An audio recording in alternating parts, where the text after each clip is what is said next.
ഭൂമിയുടെ അവസാനം നാം പ്രതീക്ഷിച്ചതിനേക്കാൾ നേരത്തെ ആയിരിക്കുമെന്ന പ്രവചനവുമായി നാസയിലെ ശാസ്ത്രജ്ഞർ രംഗത്ത്.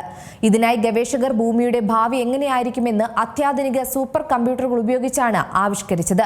കണ്ടെത്തലുകളുടെ ഫലമായി ഏകദേശം 100 കോടി വർഷങ്ങൾക്കുള്ളിൽ തന്നെ ഭൂമിയുടെ അന്തരീക്ഷം അടിമുടി മാറും. അതായത് വാസയോഗ്യമല്ലാതെയാകും. അതും കുറഞ്ഞ കാലയളവിൽ ഇത് സംഭവിക്കും. എങ്കിൽ ഒരു കാര്യം കൂടിയുണ്ട്. ഒരു ബിഗ് ക്രഞ്ച് എന്നറിയപ്പെടുന്ന പ്രതിഭാസത്തിലൂടെയായിരിക്കും ഈ പ്രപഞ്ചത്തിന്റെ അവസാനമെന്നാണ് പറയുന്നത്. ഭൗതിക ശാസ്ത്രജ്ഞരാണ് ഇക്കാര്യം വ്യക്തമാക്കുന്നത്.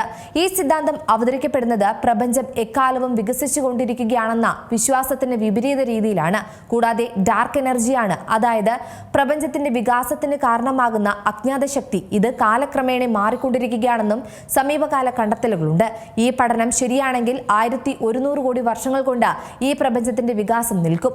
തുടർന്ന് ഇതിന് നേർ വിപരീത രീതിയിൽ പ്രപഞ്ചത്തിൽ സംഭവിക്കാൻ സാധ്യതയുണ്ട്. അങ്ങനെ പതിയെ പതിയെ പ്രപഞ്ചം ചുരുങ്ങാൻ തുടങ്ങും. ഇതിന്റെ ഫലമായി പ്രപഞ്ചത്തിൽ തിളങ്ങി നിൽക്കുന്ന എല്ലാ താരപഥങ്ങളും നക്ഷത്രങ്ങളും ഗ്രഹങ്ങളും പരസ്പരം അടുത്തേക്കെത്താൻ തുടങ്ങും.